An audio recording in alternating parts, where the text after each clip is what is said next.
सम्मानित साथियों, नमो बुद्धाय, जय भीम। हमेशा की भांति एक बार पुनः हम लेकर उपस्थित हो चुके हैं आज का डॉक्टर अंबेडकर संदेश। आज के डॉक्टर अंबेडकर संदेश में ब्राह्मणवाद पर प्राण घातक वार किस तरह से बाबा साहब करते हैं। 18-19 जुलाई 1942 को नागपुर में आयोजित हुआ अखिल भारतीय दलित वर्ग परिषद का समापन भाषण में बाबा साहब ने क्या कुछ कहा, आज के डॉक्टर अंबेडकर संदेश में हम आपको सुनाने जा रहे हैं। सम्मानित साथियों, हम आपको बता दें आज का विषय ब्राह्मणवाद पर प्राण घातक वार, यही विषय है और इसी विषय पर आज बाबा साहब खुलकर बोलते हैं। 75,000 लोगों को संबोधित करते हुए बाबा साहब क्या कुछ कहते हैं, आज के डॉक्टर अंबेडकर संदेश को अंत तक जरूर वॉच कीजिएगा सम्मानित साथियों, क्योंकि आज का भाषण बाबा साहब का बहुत छोटा है, सारगर्भित है। स्थान Buddha Bodhisattva Ambedkar international centre, BBAIC Sarnath, Varanasi, राज्य उत्तर प्रदेश, देश भारत के सौजन्य से बाबा साहब डॉक्टर अंबेडकर संपूर्ण वाङ्मय खंड 39 से पेज नंबर 369 से 371 तक हम लेकर उपस्थित हुए हैं। बाबा साहब का स्पीच, सीधे हम स्पीच की तरफ आपको ले चलेंगे। बाबा साहब ने समापन भाषण में जो कुछ भी कहा, एक एक शब्द हम आपके समक्ष अब रखने जा रहे हैं। बाबा साहब कहते हैं, मित्रों, पिछले 10 वर्षों में राजनीतिक आंदोलन तेज गति से चल रहे हैं। 1942 में ये स्पीच है, यानी कि पिछले 10 वर्षों का मतलब आप समझ गए होंगे। 1930 से लेकर, यानी कि प्रथम गोलमेज सम्मेलन, द्वितीय गोलमेज सम्मेलन और तृतीय गोलमेज सम्मेलन के बाद लगातार राजनीतिक आंदोलन किस तरह से तेज हुआ। अंग्रेजों का शासन था, लेकिन बावजूद इसके 1937 में किस तरह से पहली बार इलेक्शन हुआ भारत सरकार अधिनियम के अंतर्गत। यही बात बाबा साहब कहते हैं कि पिछले 10 वर्षों में राजनीतिक आंदोलन तेज गति से चल रहे हैं। हालांकि अस्पृश्यों के संदर्भ में कहें तो आपने आज जो प्रस्ताव पारित किए हैं, उनके कारण मुझे यकीन है कि अस्पृश्यों के जीवन में एक नए युग की शुरुआत हुई है। आप जानते हैं कि मैं कल से अपने नए दफ्तर की जिम्मेदारी स्वीकारने जा रहा हूं। यानी कि कल से कहने का मतलब यहाँ पर बाबा साहब को यहाँ पर 22 के कमेटी में लिया गया है और यूँ कहें कि बाबा साहब यहाँ पर अंग्रेजी जो प्रशासन है उसमें सम्मिलित होने जा रहे हैं, सरकार में सम्मिलित होने जा रहे हैं और इसलिए सरकारी कामकाज में सम्मिलित होने की वजह से अब बाबा साहब आंदोलन की जो जिम्मेदारी है, मिशन की जिम्मेदारी है, वो किसी के कंधों पर, यानी कि आज मौजूद यहाँ पर बुद्धिजीवी साथियों के कंधों पर डाल रहे हैं। सम्मानित साथियों, वही बात बाबा साहब कहते हुए आगे कहते हैं कि इसीलिए पिछले 20 सालों से अपने मुखिया होने का हिसाब आपके सामने मैंने पेश किया है। मुसलमान और अस्पृश्यों को भले अल्पसंख्यक माना गया हो, लेकिन उनकी स्थितियों में बहुत अंतर है, जिसे साफ तौर पर बताया जाना चाहिए। आप भी जानना चाहते होंगे उन परिस्थितियों में, उस समय की परिस्थितियों में मुसलमान और अस्पृश्यों को अल्पसंख्यक माना गया था, लेकिन क्या अंतर है मुसलमान और अस्पृश्यों में, ये जानना बेहद दिलचस्प रहेगा। सम्मानित साथियों, आप अंत तक वीडियो को वॉच कीजिएगा। पहला जो अंतर है, हमारी जाति की तुलना में मुसलमान जाति बहुत अमीर है, पहला अंतर। दूसरा है, अंग्रेजों के आने तक वे इस देश के शासक थे, मुसलमान इस देश के शासक थे, इस प्रकार उनके साथ ऊंचा दर्जा जुड़ा हुआ है। हमारी तुलना में उनकी कई गुना प्रगति हुई है। सैकड़ों सालों से हमारा शोषण होता रहा है।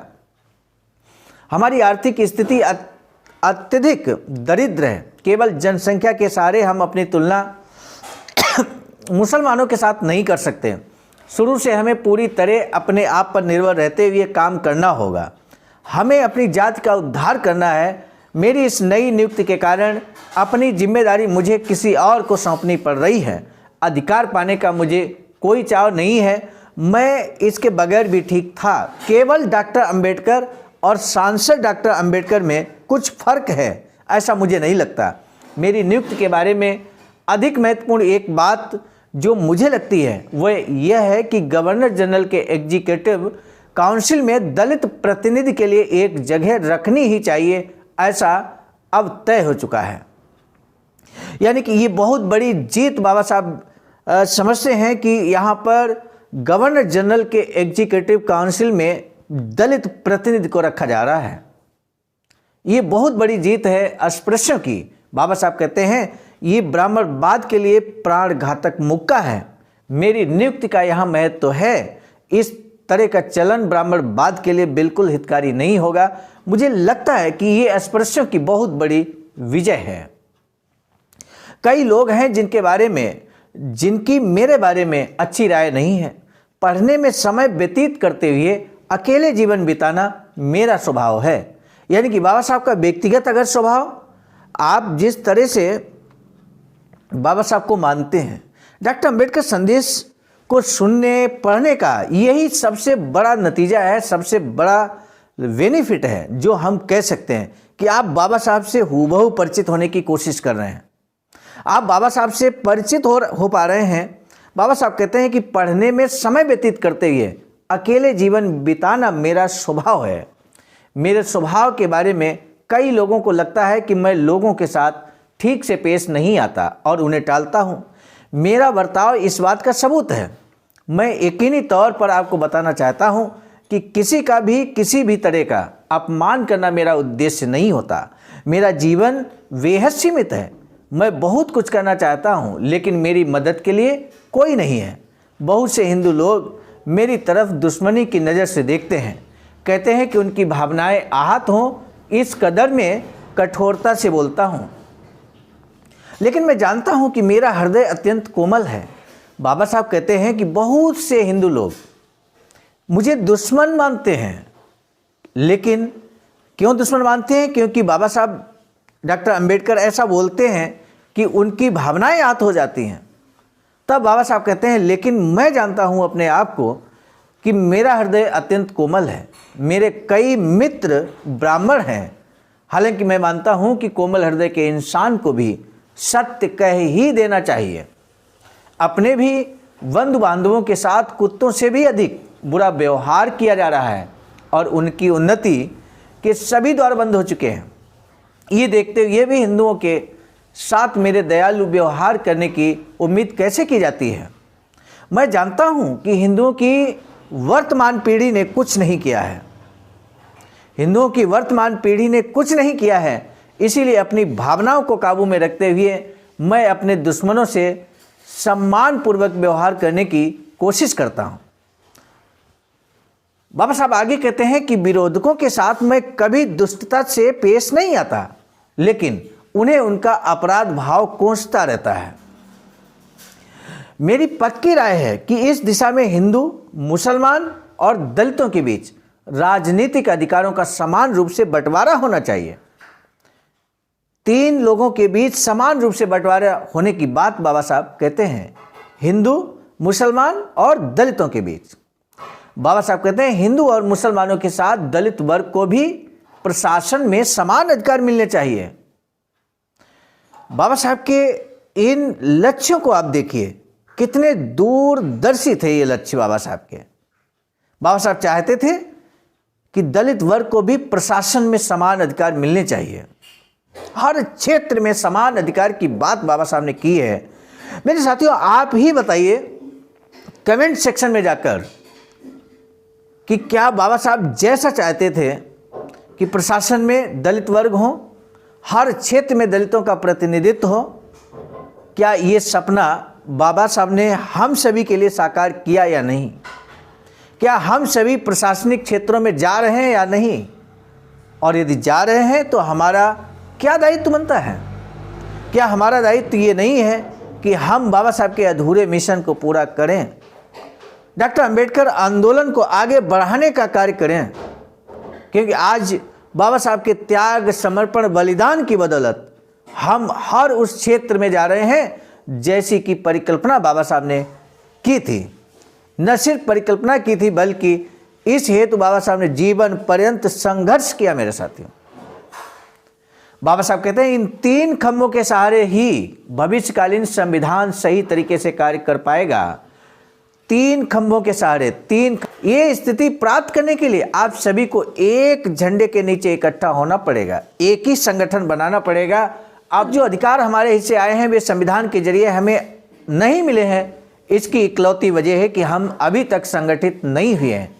आप सभी जब संगठित होंगे और एक ही संस्था के तहत काम करने लगेंगे तब आप अपने अधिकारों को प्राप्त कर लेंगे। मुझे इस बारे में कोई संदेह नहीं है। कांग्रेस एक बहुत बड़ा संगठन है, उसका प्रभाव दूर दूर तक फैला हुआ है। कोई भी यही बात बड़ी सहजता से पूछते हैं कि आपके संगठन का प्रचार दूर तक क्यों नहीं हुआ है। तो इसका भी कारण है, कांग्रेस के पास दो सुविधाएं हैं जो हमारे पास नहीं है। भारत के सभी छापाखाने कांग्रेस के पीछे खड़े हैं, सो उसे पूरी प्रसिद्धि प्राप्त होती है। हमें तथाकथित राष्ट्रीय हिंदू अखबारों में प्रसिद्धि नहीं मिलती। दूसरी बात यह है कि कांग्रेस के पास पैसा है। आपको याद होगा कि कांग्रेस द्वारा 1 करोड़ रुपयों का फंड इकट्ठा किया गया है। उसकी सफलता का राज इस प्रचंड फंड में छिपा है। लेकिन अपनी जात के कार्य के लिए मैंने कभी भी फंड की मांग नहीं की। जो संगठन और उन्नति हम लोगों ने की है वो किसी भी तरह के फंड के बगैर की है। हालांकि अपना संगठन बनाने के लिए फंड इकट्ठा करना अत्यंत आवश्यक है, ये मैंने आपको बताया हुआ है। फंड के बगैर आगे बढ़ने में हमारा समाज असमर्थ रहेगा और पहले से सुसंगठित जात के साथ चलने में उसे कठिनाई महसूस होगी। सार्वजनिक जीवन में गलतियां तो होती ही हैं, लेकिन हमें उन गलतियों से नाउम्मीद नहीं होना चाहिए। गलतियों के जरिए ही हमें अपने दोषों का पता चलता है और पता चलने के बाद ही हम उनसे छुटकारा पा सकते हैं। समूचे भारत में हमारा एक संगठन होना चाहिए।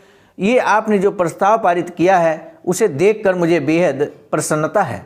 हर प्रांत में अब अपनी शाखाएं खोल लीजिए। फिलहाल जो संगठन अस्तित्व में है वे सब इस संगठन में विलीन हो, इस ओर आप विशेष ध्यान दें। बहुत महत्वपूर्ण बात बाबा साहब कहते हैं यहाँ पर। वर्तमान परिदृश्य में भी हमें निश्चित रूप से बाबा साहब के इस कोटेशन, इस सेंटेंस पर अमल करना चाहिए। आप दूर दूर तक नज़र दौड़ाकर देखें कि जो संगठन सक्रिय अवस्था में हो, निश्चित रूप से लगातार मिशन के लिए कार्य कर रहा हो, तो उस संगठन में अपना समर्पण भाव आप जरूर दिखाएं। ऐसी हम आपसे उम्मीद करते हैं। आज वर्तमान दौर में यदि हम बात करें, अखिल भारतीय अनुसूचित जाति जनजाति कर्मचारी कल्याण एसोसिएशन, जो कि ऑल इंडिया लेवल का एक संगठन है, शिक्षक, कर्मचारी, अधिकारी जो SC ST से बिलोंग करते हैं, उन सभी को मिलाकर ये एक बड़ा संगठन कार्य कर रहा है और कई प्रदेशों में प्रदेश इकाइयां स्थापित हैं। उत्तर प्रदेश के हर जनपद में ही नहीं बल्कि ब्लॉक स्तर तक भी इस संगठन की इकाइयां स्थापित हैं। सम्मानित साथियों, यदि आप भी हमारे इस संगठन अखिल भारतीय अनुसूचित जाति जनजाति कर्मचारी कल्याण एसोसिएशन से आप जुड़ना चाहते हैं तो निश्चित रूप से आप कमेंट सेक्शन में, अभी तक यदि आप नहीं जुड़े हैं तो कमेंट सेक्शन में अपना आवेदन, अपना निवेदन या अपनी सलाह व्यक्त कीजिएगा, अपनी राय व्यक्त कीजिएगा, अपनी इच्छा व्यक्त कीजिएगा। हम निश्चित रूप से किसी न किसी माध्यम से आप तक पहुंचेंगे और आपको संगठन से जोड़ने का कार्य करेंगे। सम्मानित साथियों, बाबा साहब कहते हैं कि कार्यालय तथा आंदोलन के केंद्र के तौर पर न केवल हर प्रांत में बल्कि हर शहर में अपने संगठन की एक इमारत हो, ये मेरी बड़ी इच्छा है। कल रात वेले के दशरथ पाटिल के साथ में बातचीत कर रहा था। नागपुर में जमीन का कोई टुकड़ा खरीद कर हमारी संस्था के लिए एक इमारत खड़ी करने के लिए मैंने उनसे कहा है 20 से 25 हज़ार रुपयों में ये काम हो सकता है। ऐसी इमारत नागपुर में बनवाने की तैयारी अगर आप करें और नींव का पत्थर रखने के लिए अगर बुलाएं तो उस निमंत्रण को स्वीकार करने में मुझे बड़ी खुशी होगी। बाबा साहब ने यहाँ पर बहुत बड़ी बातें यहाँ पर कही हैं जो दूरदर्शिता के हिसाब से देखा जाए तो अनुकरणीय है। यानी कि वर्तमान परिदृश्य में हम न सिर्फ संगठन बनाएं बल्कि हर शहर में हमारे कार्यालय होने चाहिए, हर जिले लेवल पे तो होने ही चाहिए।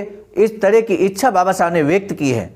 नागपुर में एक ऑल इंडिया लेवल का एक इमारत बने, ऐसा बाबा साहब बार बार इच्छा व्यक्त कर रहे हैं। मुंबई शहर में बाबा साहब ने काफ़ी प्रयास किया है, लगातार 1938 से लेकर 1942 तक लगातार प्रयास कर रहे हैं। इस समय चूँकि द्वितीय विश्व युद्ध चल रहा है और इस वजह से थोड़ा सा शिथिल कार्य किया गया है। आगे के डॉक्टर अंबेडकर संदेश में हम लोग देखेंगे कि बाबा साहब उस इमारत को बना पाते हैं या नहीं। लेकिन हम वर्तमान परिदृश्य की हमेशा बात करते हैं। आज के दौर में आप देख पा रहे हैं जो प्रतिकृति आपके सामने है, बाबा साहब की अधूरी इच्छा के अनुरूप ही ये वैचारिकी सेंटर सारनाथ वाराणसी, राज्य उत्तर प्रदेश, देश भारत में निर्माणाधीन है। आज का पहला प्रश्न है, डॉक्टर बाबा साहब भीमराव अम्बेडकर ने क्यों कहा कि अस्पृश्यों का नया युग की शुरुआत हो चुकी है? डॉक्टर बाबा साहब ने क्यों कहा कि 3 खंभों के सहारे ही भविष्यकालीन संविधान सही तरीके से कार्य कर पाएगा? इसका संदर्भ क्या है? इन 2 प्रश्नों में से किसी एक प्रश्न का जवाब दीजिएगा। साथ ही साथ बीच बीच में जो हमने आपके विचार मांगे हैं उन पर भी अपनी प्रतिक्रिया आप जरूर व्यक्त करेंगे, हमें पूरा भरोसा है। सामान्य साथियों, ये जो वैचारिकी सेंटर निर्माणाधीन है, यदि आपकी भी हार्दिक इच्छा है इस वैचारिकी सेंटर में अपना अमूल्य योगदान करने की, तो आपका भी हार्दिक स्वागत है। दिए गए अकाउंट नंबर पर अपना अमूल्य योगदान कर सकते हैं। आज का डॉक्टर अंबेडकर संदेश हम लेकर आए थे मिशन नायक बुद्ध मित्र मुसाफिर सर, राष्ट्रीय अध्यक्ष आवाज का, नई दिल्ली की प्रेरणा में एवं संकलनकर्ता के परम आदरणीय विजय कुमार बौद्ध जी, प्रांतीय कोषाध्यक्ष आवाज का बिहार, प्रस्तुतकर्ता के रूप में मैं स्वयं सर्वजीत आर्य, राष्ट्रीय मीडिया प्रभारी IT सेल आवाज का, नई दिल्ली। पुनः मिलेंगे नए डॉक्टर अंबेडकर संदेश में। इस डॉक्टर अंबेडकर संदेश को जन जन तक पहुंचाने के लिए शेयर जरूर कीजिएगा। इस अनुरोध और निवेदन के साथ अब हम रोकेंगे आज के डॉक्टर अंबेडकर संदेश को। दीजिए इजाजत, आप सभी को सादर नमो बुद्धाय, जय भीम।